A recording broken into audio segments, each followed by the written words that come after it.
Once again, it's always a pleasure to welcome Fabio Witkowski to our radio program here on Robin Hood Radio.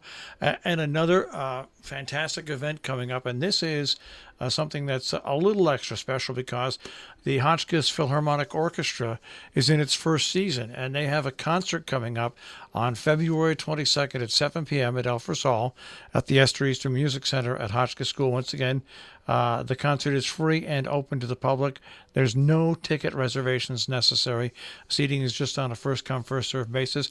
But this is really pretty big, this first season for the Hotchkiss Philharmonic Orchestra, Fabio.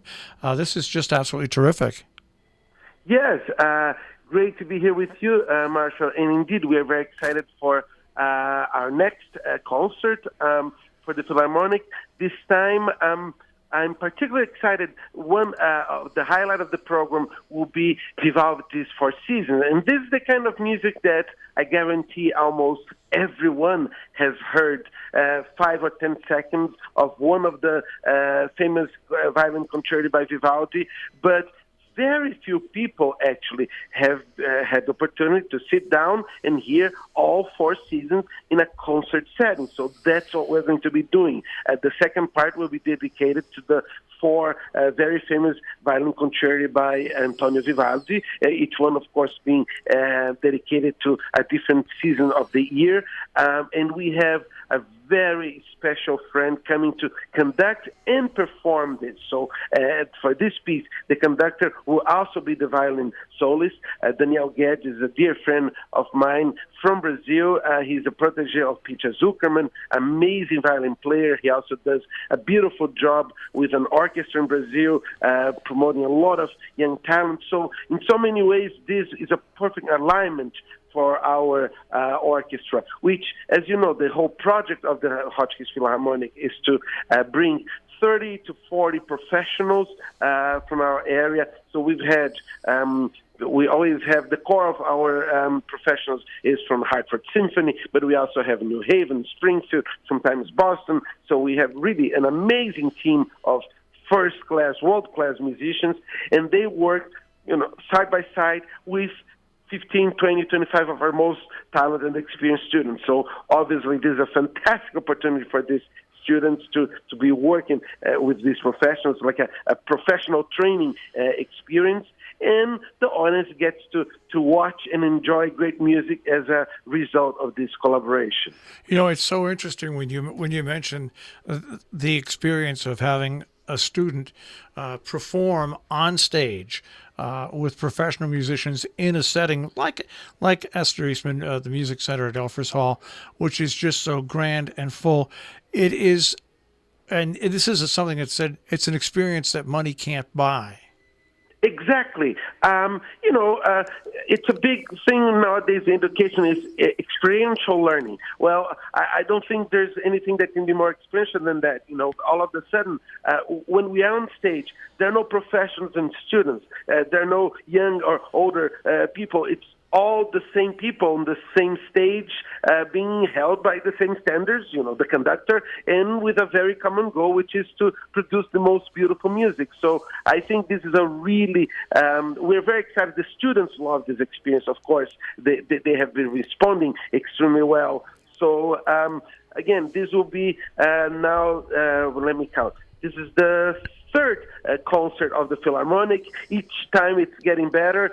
So we are thrilled about this opportunity and to enjoy this great music in Elfers. I just know how I would feel. I remember when I was first starting out in the business in 1971, 72, 73, 74, you were a broadcaster, a young broadcaster, but we would go to New York City and we would be allowed to sit in, this is back in the days, with people like Dan Ingram at WABC or Allison Steele, or Allison Steele at WNEW-FM. And just by hanging around for an hour or two, maybe once a month or so, what you picked up by being with those people years later pays off in spades, and that's what these students at Hotchkiss are they're availed to almost on a daily basis. Exactly. A similar experience that we had to the Philharmonic, we actually, 2 years ago, we started collaborating during the summer, Hotchkiss Summer Festival in Florence. We had a group of students performing with the Florence Orchestra, also a professional group there in Florence. And we went there, and the students had like a 4-hour-long rehearsal, working really, really hard. So I remember being the taxi coming back with them to the hotel. I'm like, so, guys, what did you think? They're quiet. Do you want to go for some ice cream? Do you want to go for a walk? We are exhausted. It's so much work. I said, oh, good. That's wonderful. Yes, it is indeed a lot of work, but they were, of course, thrilled and performed beautifully. But it's great for them to feel it. It's really a completely different level once you are put to the challenges of a professional performance like that with amazing, inspiring professionals. So we are very happy to give our students this opportunity. We're talking with Fabio Witkowski. Once again, the Hotchkiss Philharmonic Orchestra has a concert coming up on February 22nd at 7 p.m. at the Elfers Hall at the Esther Eastman Music Center. It must be fun conducting something like this as well. Oh, yes. Well, the program for this concert will start with a beautiful overture by Sibelius, the Andante Festivo. Sibelius is always so expressive, very long, expressive lines. Then we go to a fun piece by Edward Grieg, the Andante Festivo, and then the intermission goes to the Vivaldi Four Seasons.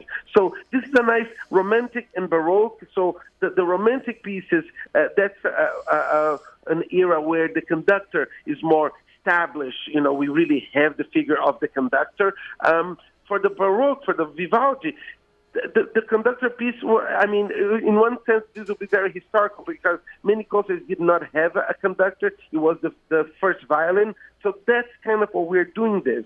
The first violin or the violin soloist will also be leading the orchestra. And conducting is always a lot of fun. We make sure, even though I'm the artistic director of the orchestra and I do conduct one concert per season, I think it's very important to bring conductors from different places in the world. So we've had Mark Mancusi from Spain. Now we have Daniel Guedes from Brazil, and we already have confirmed for next season some conductors from Russia, from Italy. So to have our students working with people from all over the world, different styles, different characters, different approaches, of course, that's always very exciting.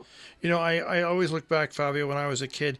I think schools make a big mistake in this country by not exposing young children. I'm talking about second, third, and fourth graders by just putting a monitor in their classroom and give them something that looks like a conductor's wand. And if they look at that monitor and watch it at 3 and 4 years old, within a minute or two, they will all be conducting an orchestra. And I just think that's the time where you should really hit into the skulls of these young children, how important classical music is, and that when they get older, they'll just never forget that, and they'll always appreciate what classical music is. I mean, Leonard Bernstein did this early in his career with the children's concerts that he did. Well, you're talking about one of my greatest heroes right now. I mean, you watch the young children's concert or the Harvard lectures. I mean, Leonard Bernstein, what a phenomenal artist, composer, conductor, truly an icon, and he's remarkable. And I couldn't agree more with you. We could talk, for the whole afternoon about this, how I think music education, art education at large is essential to anyone, and that's one thing that we humbly try to do at Hotchkiss. I mean, of course, we are always very excited to attract students who want to become music professionals and are extremely talented, and after Hotchkiss will be going to Juilliard or any of the conservatories. It's always nice to have those students, but just as important, I think, is to be in a place where the future doctors, business, lawyers, politicians, they actually had a really meaningful experience with music. We do believe that changes lives, that will make them better at anything they do afterwards. So we absolutely don't separate, like, oh, you're going to be professional, you're a more serious musician than the future amateur. We think they're both extremely important, and we try to give the best opportunities to all of them. Well, once again, the public has a free chance to see and hear some incredible music. It is the second concert for the Hotchkiss Philharmonic Orchestra coming up on February 22nd, 7 p.m., Elfers Hall, Esther Eastman Music Center. Once again, no reservations are necessary, but seating is on a first-come, first-served basis. Fabio, thanks for joining us again this morning. Thank you very much, Marshall. Always great talking to you, and look forward to talking about the next one soon.